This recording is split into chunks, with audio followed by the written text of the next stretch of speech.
Mes amis, comment aujourd'hui un fan barcelonais ne serait pas heureux? Comment ne pas être fier de notre équipe, mes amis? Ce que le Barça est en train de nous montrer en début de saison, mes amis, c'est très incroyable. C'est très fort. Très fort. On vient de débuter la saison, ça fait 9 matchs, mes amis, 8 victoires et 1 défaite. Et laissez-moi vous dire, même cette défaite, on peut l'expliquer parce que le match que le Barça avait fait contre Osasuna, le Barça a fait près de 5 rotations titulaires. 5 rotations. Dites-moi, quelle équipe fait ça? Quelle équipe fait ça? Et là, on le voit clairement, Hansi Flick l'a assumé. Ça veut dire, il sait très bien ce qu'il est en train de faire. Et c'est ça que j'aime beaucoup chez Hansi Flick. Ça veut dire, tout est calculé, tout est fait dans les moindres détails. Ça veut dire, il ne fait rien dans il ne fait rien dans la précipitation. Il fait tout calculé d'avance et il minimise les risques. Aujourd'hui, quand vous voyez le Barça, on voit Lamine Yamal qui est en train d'exploser. On voit Lewandowski qui sera probablement Pichichi cette année si tout va bien parce qu'il a déjà commencé 10 buts déjà en 9 matchs.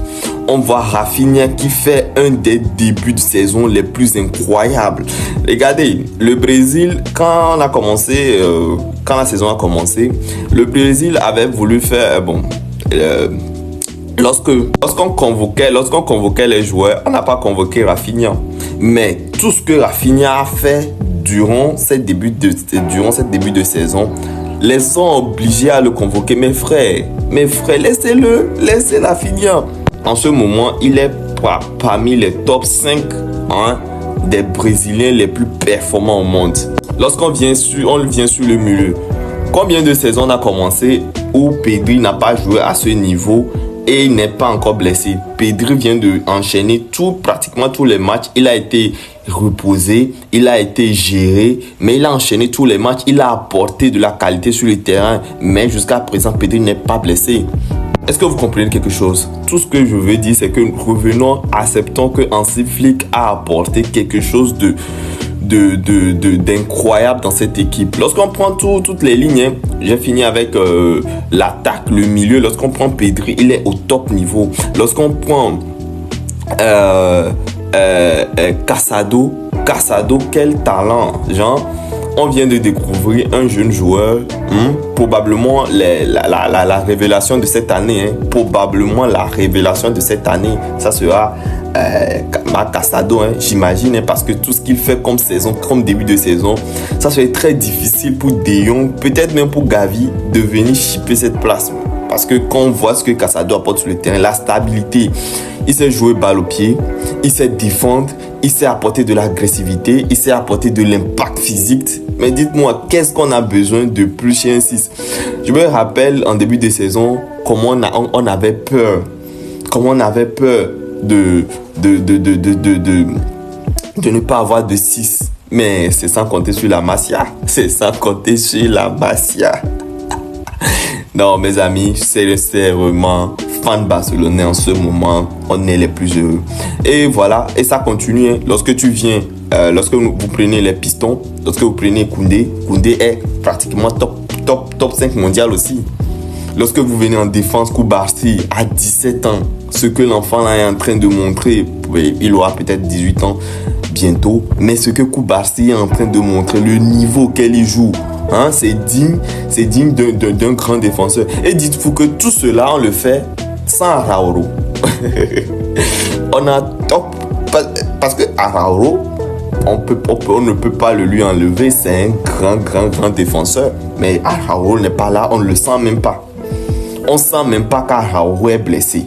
Je me rappelle dans les années précédentes, on allait dire on vient de perdre ce match parce qu'on n'a pas la défense. On a toujours des excuses à donner. La défense n'est pas là. Araujo, on a plein de blessés. Voilà pourquoi on a perdu. On a perdu beaucoup de matchs. Mais cette année, pas d'excuses.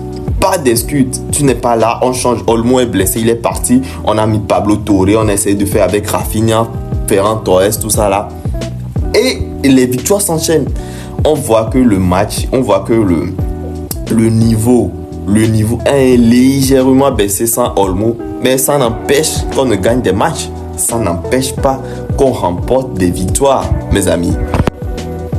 Donc, mes amis, mettons du respect sur le travail que Hansi Flick est en train de faire. Et Hansi Flick nous a montré que quand même le Barça, c'est un des top clubs, hein.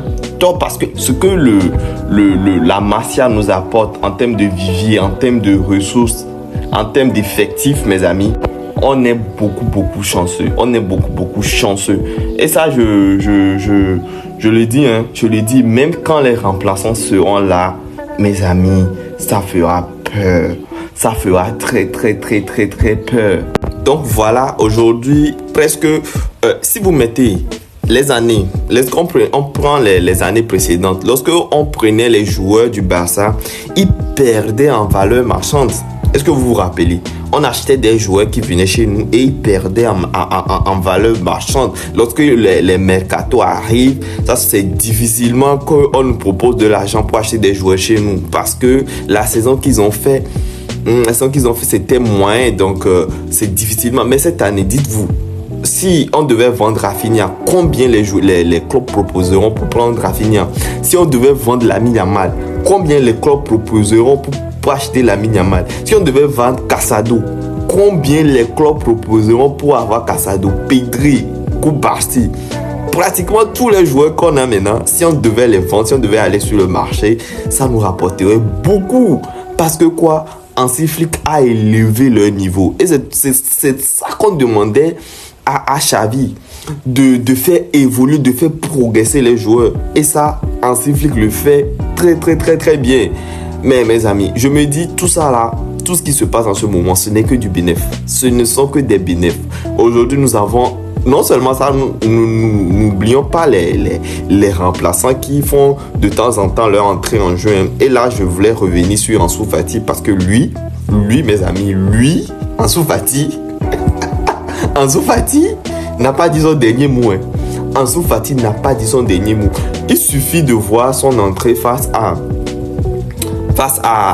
Deportivo Alavés. Et là, on sent clairement, on voit clairement où il veut en venir.